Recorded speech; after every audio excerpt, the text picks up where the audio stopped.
반갑습니다. 드러내기 경영 VM 비즈니스 코치 정철아입니다.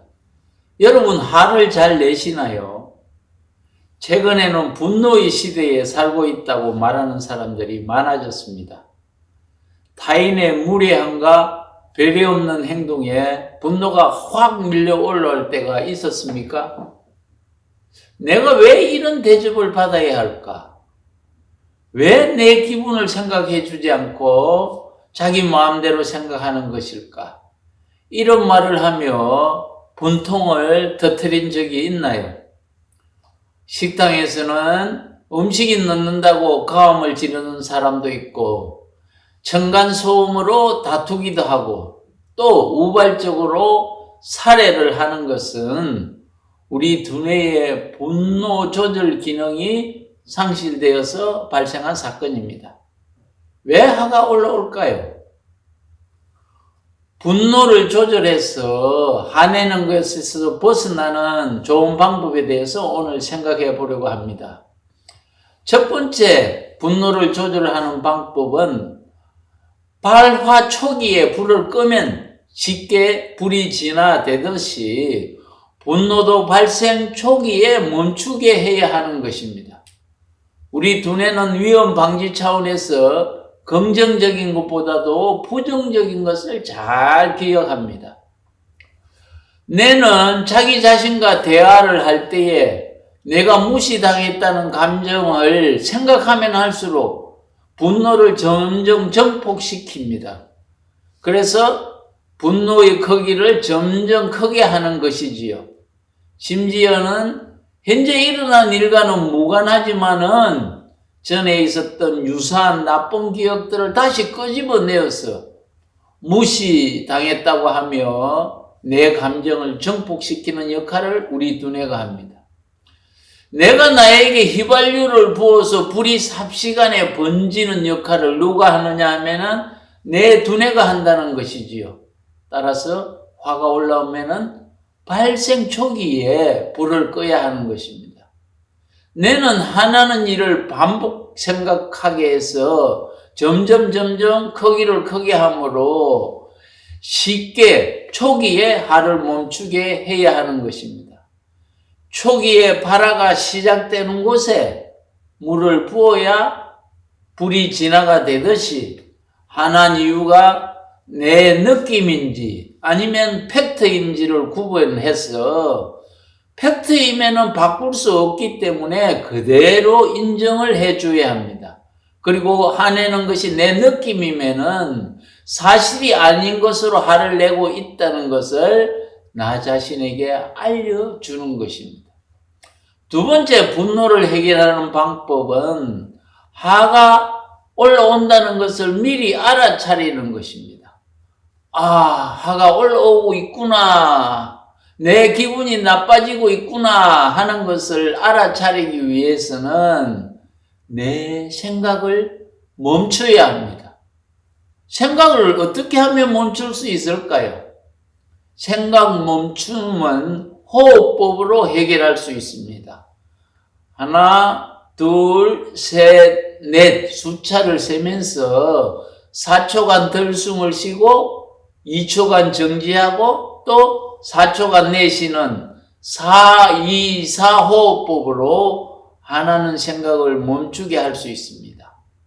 중요한 것은 들숨과 날숨이 모두 심장을 통과하게 해야 하는 것입니다. 호흡하면서 10초만 투자를 하면은 생각 멈춤으로 화가 올라오는 것을 알아차릴 수 있지요. 그리고 10초가 안 되면은 3번 반복해서 30초를 투자하면은 대부분 알아차립니다. 모기가 물었으면 아이들은 긁어서 덧나게 하지만은 알아차림이 있으면은 긁으면 덫이 나지, 약을 바르자라는 합리적인 생각을 하게 하는 것입니다. 알아차린다는 것은 올라오는 화를 무시하거나 누르는 것이 아닙니다. 화내는 감정을 키우지 않고 화의 실체를 있는 그대로 봐주는 것이지요. 세 번째, 분노를 조절하는 방법은 화를 냈을 때에 과연 어떤 결과가 나올까에 대해 미리 시뮬레이션 해보는 것입니다. 상대에게 화내고 큰 소리 쳤을 때 과연 어떤 결과가 나올 것인가를 생각해보고 화를 내라는 것입니다.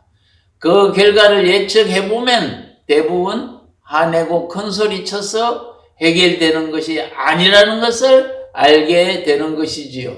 네 번째 분노를 조절하는 방법은 상대가 나와 다르다는 것을 인정하는 것입니다. 다른 것을 틀리다라고 인식하는 순간 화가 올라오는 것이지요. 내가 좋아하면 상대도 좋아할 것이라는 생각, 내가 싫어하면 상대도 싫어할 것이라는 그 착각이 화를 나게 만드는 것입니다. 내 생각과 같지 않고 상대의 말하는 것이 틀리다고 인식되면 나는 화가 올라오는 것이지요. 그래서 나와 다름을 인정하면은 분노에서 벗어날 수 있습니다.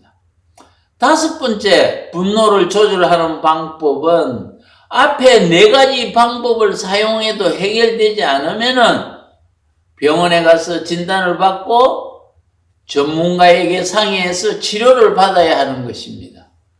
분노 조절 장애는 정식 명칭으로는 간헐성 폭발 장애라는 말입니다. 편도체가 감정을 느끼면은 전두엽이 그 감정을 조절하고 통제하는 것이지요. 그런데 과도한 스트레스가 쌓이면은 전두엽에 과부하가 걸리면서 제 기능을 못하게 되는 증상입니다. 다음의 12가지 질문으로 나 자신이 분노 조절 장애인지 하는 것을 자가 진단할 수 있습니다. OX로 자가 진단을 해 보시기 바랍니다. 첫째, 성격이 급해서 금방 흥분한다. O입니까? X입니까? 두 번째, 내가 인정받지 못하면 화가 난다. 세 번째, 상대가 보이지 않는 SNS의 내용을 보고도 화를 자주 낸다. 네 번째, 쉽게 포기하고 좌절한다. 다섯 번째, 타인의 잘못을 그냥 넘어가지 않는다. 여섯 번째, 타인이 나를 무시한다는 생각이 자주 든다. 일곱 번째, 화가 나면 거친 말과 폭력도 행사한다. 여덟 번째, 화가 나면 물건을 집어 던진다. 아홉 번째, 분이 풀리지 않아 울 때도 있다. 열 번째, 남의 탓을 하며 화를 잘 낸다. 11번째, 중요한 일을 화 때문에 망친 적이 있다. 마지막 12번째, 분노의 감정을 조절하는 방법을 모른다. 이 12가지 질문에 9개가 yes라고 나오면은 나의 분노 조절 장치가 문제가 있으므로 치료가 필요하다고 생각됩니다. 미국의 워싱턴 대학 심리학과 엘마 게이츠 교수는 사람의 감정의 상태에 따라 말할 때에 나오는 침을 분석한 결과 침 색깔이 다르다는 것을 발표하였습니다. 사랑을 표현할 때는 어떤 색깔이었을까요? 분홍색이었습니다. 화를 낼 때는 짙은 갈색이었고 평온한 상태에서는 무색이었다는 것입니다. 갈색 침을 흰쥐에게 주사를 했더니 10분도 되지 않아서 흰쥐가 죽어버렸습니다. 내가 화를 내면 나 자신도 상하게 하고 그 말을 듣는 동료도 상하게 한다는 것을 실험으로 확인한 것입니다. 이거를 잘 읽고 분노를 조절할 수 있는 4가지 훈련을 습관화될 때까지 지속해 보시기를 권해드립니다. 이 채널은 코칭하는 방법도 나누고 함께 행복의 길로 가기 위해 만든 채널입니다. 구독과 좋아요로 응원해 주시고 지인들에게도 선물로 공유해 주시어 함께 행복 세상을 만들어 보도록 합시다. 감사합니다.